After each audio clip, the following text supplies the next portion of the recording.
Waste Asia में चल रही जंग सिर्फ मिसाइलों और हमलों तक सीमित नहीं है। इस जंग ने अब पूरी दुनिया की अर्थव्यवस्था को अपनी चपेट में लेना शुरू कर दिया है।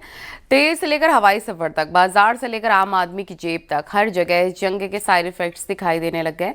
सवाल ये कि क्या ये जंग सिर्फ सीमाओं पर लड़ी जा रही है या फिर इसका असर अब पूरी दुनिया को झकझोरने वाला है।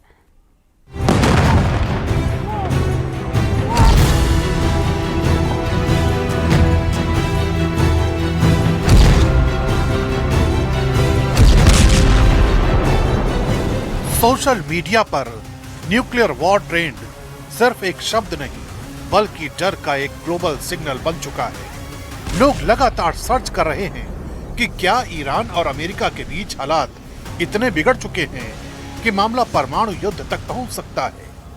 हालांकि अभी तक किसी भी पक्ष ने सीधे तौर पर परमाणु हथियार इस्तेमाल करने की बात नहीं कही है, लेकिन इस तरह से मिसाइल हमले, सैन्य ठिकानों पर स्ट्राइक और आक्रामक बयानबाजी बढ़ रही है, उससे डर का माहौल और गहरा हो गया है। ये डर ही सबसे बड़ा साइड इफेक्ट है जो बिना बम गिरे ही पूरी दुनिया को मानसिक तौर पर हिला रहा है। और शायद इसी डर की वजह से यूएस इजराइल हमलों के बाद एयरलाइंस वैल्यू में भारी गिरावट दर्ज की गई है। दुनिया की टॉप एयरलाइंस को 53 अरब डॉलर का नुकसान हुआ है।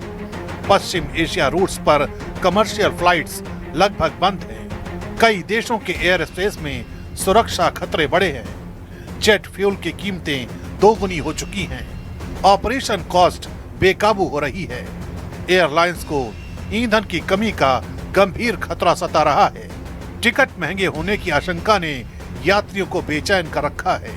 लंबी रीरूटिंग से समय और खर्च दोनों बढ़ चुके हैं। एविएशन सेक्टर पर कोरोना काल जैसा संकट गहराया हुआ है। लेकिन यह सिर्फ एविएशन सेक्टर की कहानी नहीं है। वॉर जोन का यह चेन रिएक्शन धीरे धीरे हर उस चीज पर असर डाल रहा है जो चीजें जनता की रोजमर्रा की जरूरतों से जुड़ी हैं।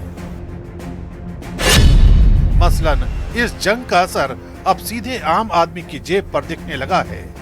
पेट्रोल डीजल की कीमतों में लगातार बढ़ोतरी हो रही है, जिसकी वजह से ट्रांसपोर्ट महंगा हो गया है और हर सामान की कीमत पर इसका असर पड़ रहा है। सप्लाई चेन बाधित होने से जरूरी सामान की उपलब्धता भी कम हो रही है। खाने पीने की चीजें महंगी होती जा रही हैं, जिससे घर का बजट पूरी तरह बिगड़ रहा है।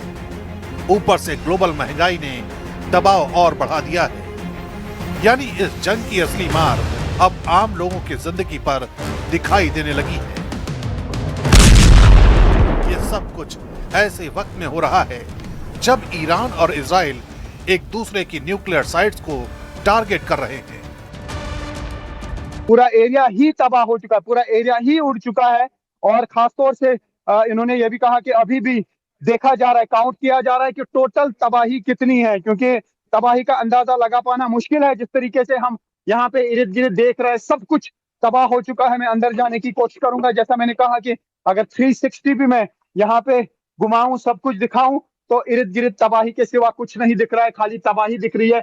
ये आप देख सकते हैं न्यूज़ 18 इंडिया पे एक्सक्लूसिव विजुअल जमोनिया से, जहां पर सब कुछ तबाह हो गया है। हालात इतने संवेदनशील हो चुके हैं कि एक छोटी सी चूक बड़े विनाश का कारण बन सकती है। दुनिया की निगाहें अब हर मिसाइल लॉन्च और हर बयान पर टिकी हैं, क्योंकि अगर ये तनाव बढ़ा तो इसका असर पूरी दुनिया को अपनी चपेट में ले सकता है।